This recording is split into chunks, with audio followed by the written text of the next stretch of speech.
Hello everyone. Before we start with the session, let us all meet Julie. Julie is an Android engineer and she's working on the ABC TV mobile application.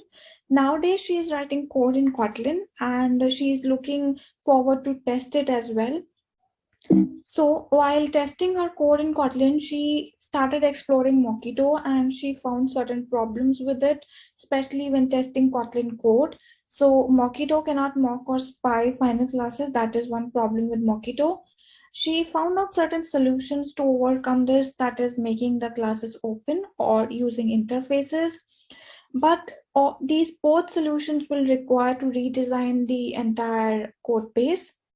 So she started exploring other solutions, that is using the incubating feature of Mockito Core, which is having a Mockito extensions folder in resources and having a mock maker file in it, or using the Mockito Kotlin wrapper. But she found certain more problems with Mockito. That is, it requires a lot of boilerplate code to mock certain Kotlin components like Kotlin objects, and Mockito does not support mocking of private and static functions. For mocking static functions, we need PowerMock in conjunction with Mockito, but PowerMock is known to provide a reduced code coverage. So now, because of all such problems with Mockito, she looks forward to finding a new mocking framework which can help her test her Kotlin code. So here enters Mock-K. Hello everyone, I'm Monica Kumar Jethani and I welcome you all to this session on unit testing made easy with Mock-K. So who am I? I'm an Android engineer from India. I'm a chef, reader, writer, speaker. So I love to cook code as well as recipes. And my Twitter handle is at Monica_Jethani. So you can reach out to me on Twitter or LinkedIn or on my email ID post this talk if you have any queries related to Mock-K. So why Mock-K? Mock-K is a mocking framework which is specifically built for Kotlin. That is why it has an additional K in the end, which means mocking framework for Kotlin. It provides first-class support for Kotlin features like top-level functions, extension functions, Kotlin objects, coroutines, and it has a DSL style syntax. So how can we get started with Mock-K? Let's start by including the dependency for Mock-K. Mock-K can be used for both local and instrumentation testing. With Mock-K, we use the same principle for testing, that is arrange, act, and assert. The 3A's principle, that is first we arrange the things, arrange the data, and then we act, that is we make the method call, and then we assert, that is we verify whether the actual and expected results are the same. Now let us see how we can get started with mocking. So we have this class videos repository, which you can see there out. And if we are following MVVM architecture, we'll have a view model in our application, which will be calling this repository class. So when we'll be writing test cases for our view model, we don't want to end up testing the videos repository. So in that case, we'll be creating a mock of videos repository. So with Mock-K, to create this mock of videos repository, we use Mock-K of videos repository, or we use at Mock-K annotation on videos repository. And whenever we are using annotation based approach, we call this initialization method on Mock-K annotations. So let's see another example of mocking and verification with Mock-K. So here we have a class under test which takes in a dependency, which is a dependency object, and then it calls a method on the dependency object. Now we'll see how we can test this class under test, and for testing that we need to mock dependency because we don't want to end up testing dependency.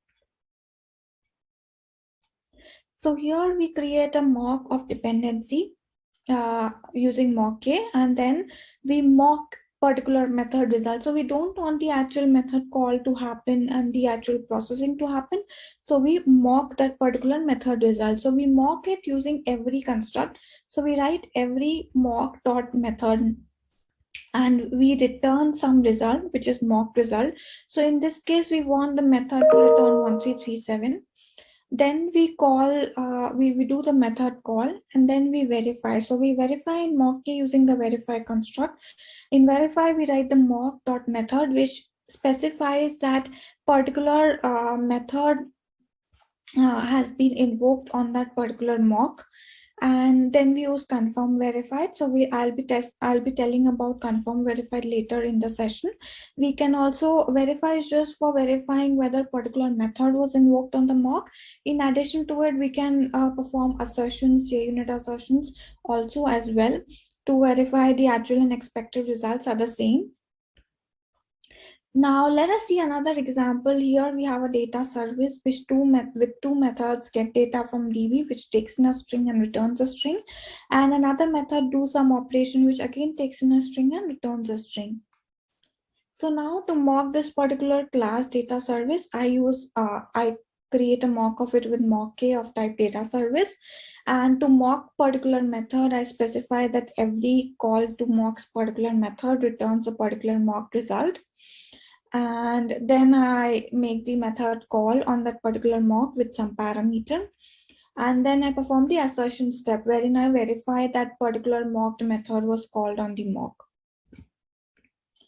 Now next, looking forward to mock key annotations. So here you can see I have a class inject test service which takes in two instances of data service. So when I'll be testing inject test service, I'll be needing mocks of mocks of two instances of data service. So in that case, I can create two instances of data service, use at mock key annotation, which gives me mocks of those, and inject those two mocks in inject test service using at inject mocks. And then because I'm using the annotations way of getting the mocks, I need to use the initialization method as well. Now next is spy with mock. So mock is your dummy object wherein you can mock and provide mock results for some methods. Spy is your actual object. So whenever you actually make a call to method which is not mocked, it will return you the actual result. And if you mock a particular method, in that case, call to that method will return you mock result. So here you can see I have created a spy of data service. I have mocked this particular method and returned the mock result. Then I do the method call, and then I verify whether the actual result is same as the mocked result. And I can do the method call on another method in which I have not mocked the response, and then it will give me the actual result. So now moving forward to relaxed mocking with mock. So it can be achieved with as relaxed mock or relaxed equal to true parameter in the when we are mocking with the mock with the type specified. Now relaxed mocking means that whenever you mock something and you don't mock a particular method, and when you attempt to call it, you want to get the default return value. So in this case, I'm mocking data service and I'm specifying that it's a relaxed mock. Then I make a method call with a particular parameter and I want to see the result. So because the parameter, the return type of that particular method was of type string. So in this case, because it's a relaxed mock, I'll be getting empty string because that will be the default value. So I can assert that.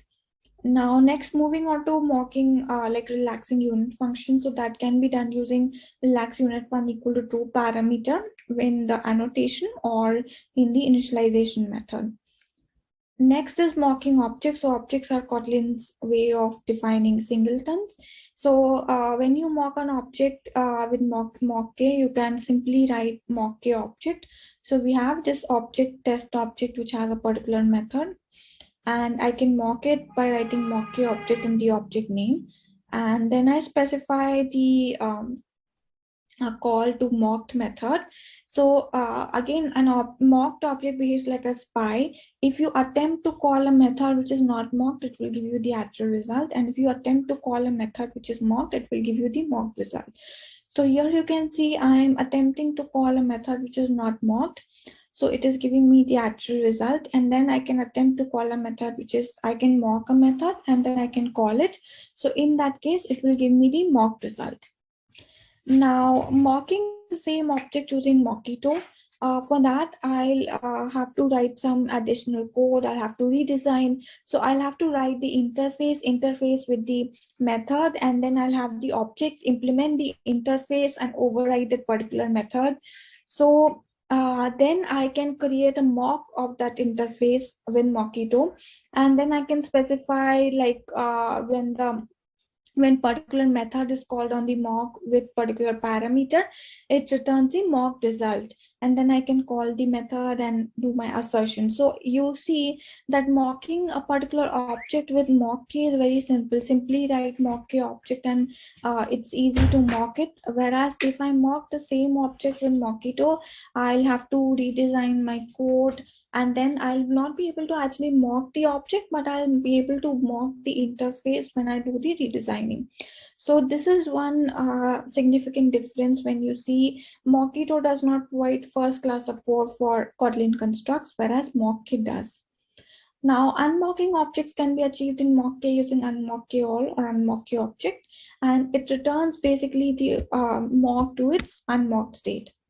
Next is mocking enum. So they are same as mocking object. You use mock-K object, the enum name and value. Next is capturing parameter. So it can be achieved via capturing slot or mutable list. So you use capture slot when you want to capture the value of arguments passed, and mutable list when you want to capture and store the value of arguments passed for various method invocations. So here you can see I create a mock of data service. I create a slot.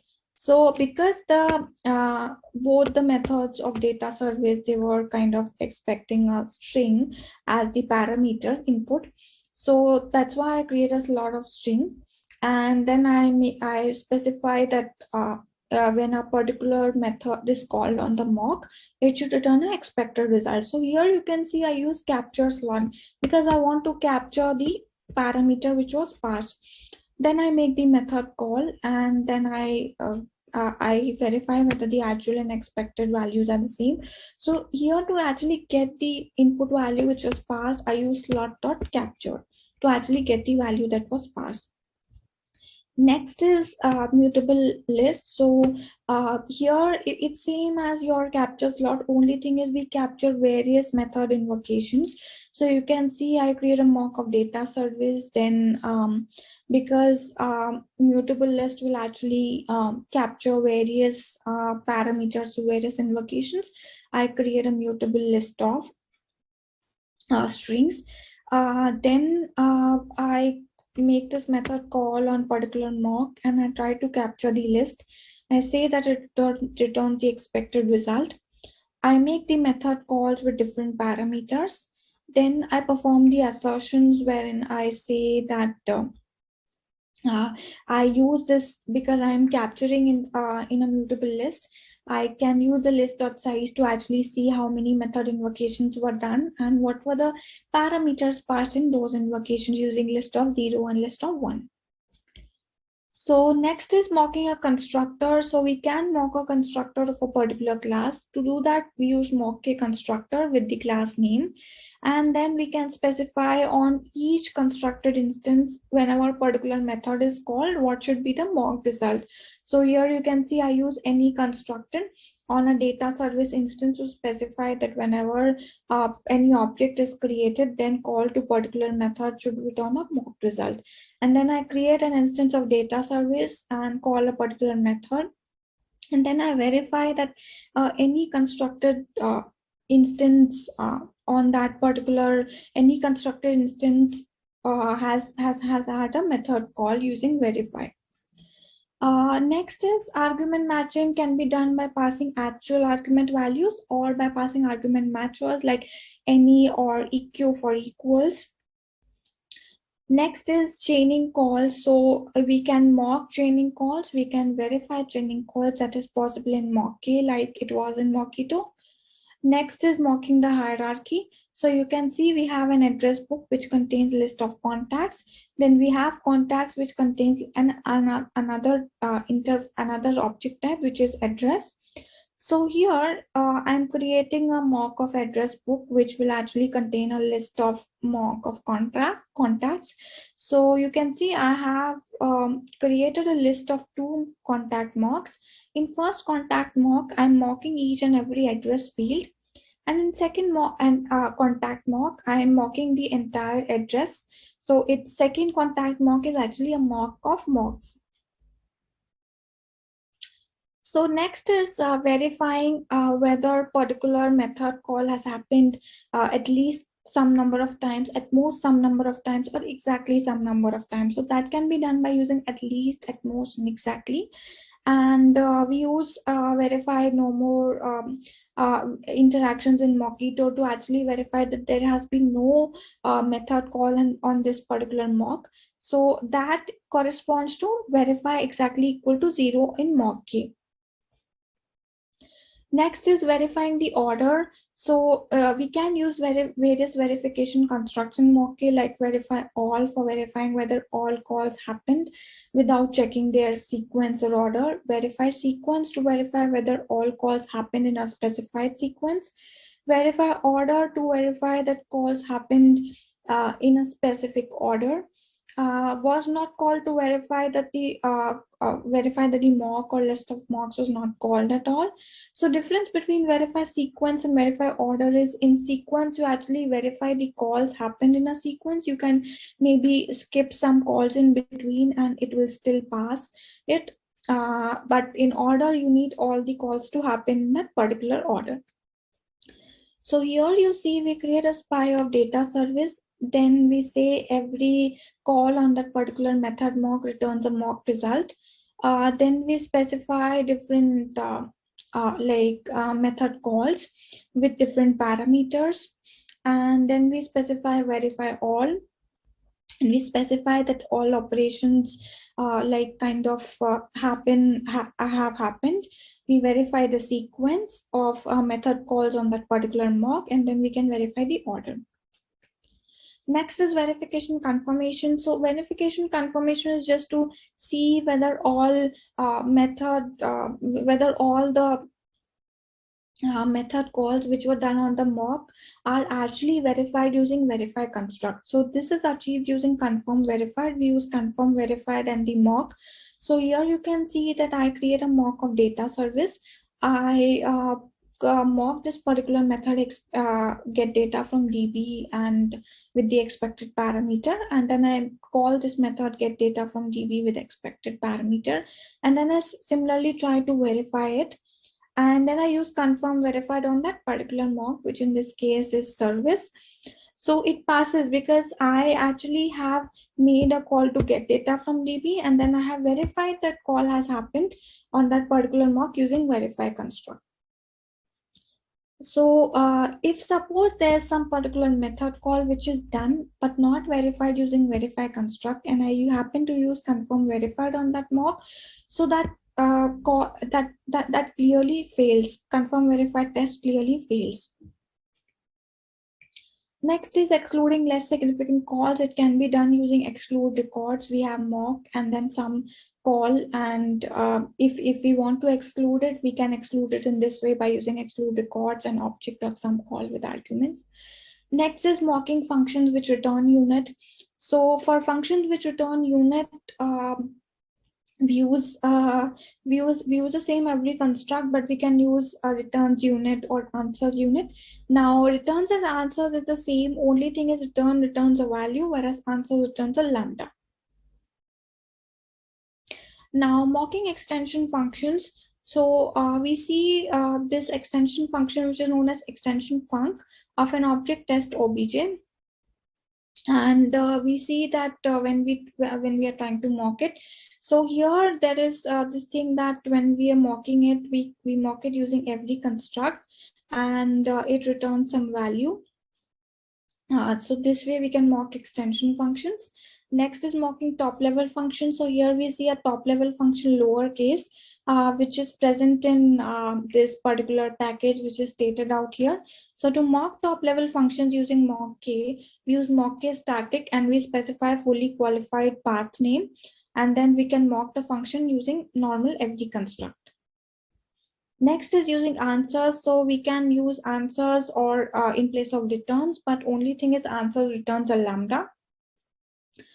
Next is if you have a Java class which has a static function and you want to mock it, you can mock the class and the like if you want to mock the static function.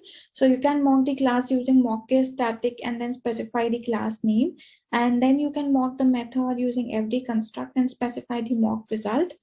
Then you can verify the result. Next is mocking private functions. So we have a private function here which is method 2, and we have a spy created here to record the, and we use record private calls because with normally private function calls are not recorded, so it won't be possible to verify them if we don't use this. Then for mocking private methods, we use dynamic method calling. So you can see in every, we use a mock name and then method name within square brackets. So your method name needs to be exactly same. If method name is like misspelled here, then in that case we get a mock exception. So we need to specify that or when that particular method call is done on the mock, it returns some result, and then we verify the sequence. We can verify various things because we have used record private calls equal to true. That is when we are able to actually see the whether verification is done in verifier sequence. If we don't use record private calls equal to true, we will not be able to get the private method call verification in verify in any of the verify constructs. Next is mocking varargs. So varargs is something like a function which has a variable argument as parameters. So here you can see we can mock it with mock k. We can specify different number of arguments in the different mocking invocations. Next is mocking coroutine. So it can be easily achieved with mock using co-every and co-verify. So we add the coroutine testing dependency. Then we can mock suspend functions using co-every, and we can verify them using co-verify. So we can also verify timeouts using verify timeout equal to and some number of seconds. Next is mocking suspend functions. So here you can see we have two suspend functions. One is like returning some particular type, and second is returning a default type. So for mocking a suspend function, we use co-every and we specify that it should return a particular value when mocked. And then because a suspend function can be called from another suspend function or coroutine, we invoke the suspend function using run blocking, and we verify it using co-verify. Next is we can, in place of return some particular value, we can also use co-answers and return a particular lambda. And that is what we have done in this example. And rest is the same. We use run blocking to invoke the coroutine, and then we use assertion to verify the values. Next is mocking of default functions. So default functions can be achieved using completable default, and we specify some value. And then we have run blocking, and then we specify the we make the method call there in the run blocking, and then we do our normal assertions. So one more thing is like it's like Mock-K. Basically, we have seen it provides first class support for all Kotlin constructs. We saw earlier that PowerMock also used to provide support for some of the other things like mocking of private and static functions, but it gave us a reduced code coverage. So with Mock-K, I would like to throw some light on the code coverage part as well. So I tried Mock-K, and I used it for various mocking of various Kotlin constructs, and I wanted to show you that I am able to achieve 100% code coverage and a good code coverage with Mock-K as well. So it's not like Mock-K gives support, but it's giving a reduced coverage. It's not that with Mock-K at all. It gives a good code coverage as well. Here you can see class, method, and line coverage is 100%. This is the screenshot which I've taken from Android Studio when I used Mock-K for various testing classes. And this is the Jacoco report of one of the class, where you can see it shows the coverage for various methods, and it shows that none of the branches are missed. So a limitation with mock is like whenever you are like basically you will not get this limitation when you are running a single test class. But if you are running, if you have CI/CD which is running basically all test classes of your application, then you might come across this that there is a lot of caching of mocks. So you'll have to clear and unmock the mocks in your setup methods in your test classes to avoid all this. So that was the end of the session. For if you have any queries, feel free to reach out to me on Twitter, LinkedIn, or at my email ID, which is stated there. And thank you all again for attending the session.